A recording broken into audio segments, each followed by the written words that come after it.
Hola, ¿qué tal? Hoy día haremos un tutorial de cómo hacer una fogata.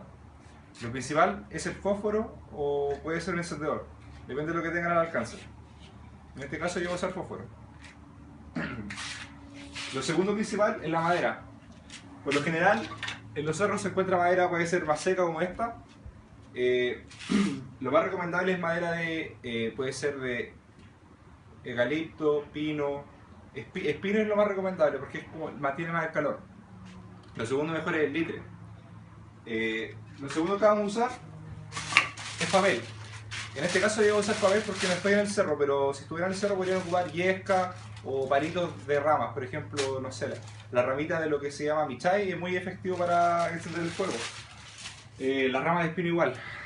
Por lo general la yesca también se encuentra en las partes de los espinos. Tienes como una tipo así como barbita, se puede decir, y eso se ocupa para encender fuego. Bueno, también es recomendable, si ustedes van a hacer fuego, por ejemplo, cruzar palo, al dejarla armada, siempre por lo general se ponen rocas alrededor. Pero en este caso, como es cemento, no es necesario. Por ejemplo, en las zonas de cerro sí se debe ocupar porque son cortafuegos. Bueno, para armar la fogata lo principal es mantener una forma unida, así evitamos que el calor se disperse. Como ven, la leña gruesa va abajo. Lo que va arriba siempre son los palos finos, ramitas, etc.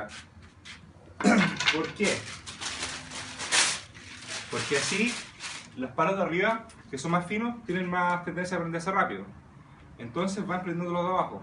O puede ser al revés. Por ejemplo, puede ser que yo ponga el papel abajo de dos palos gruesos, pero la base la deje igual con palo grueso y vaya poniendo palos más finos hacia arriba.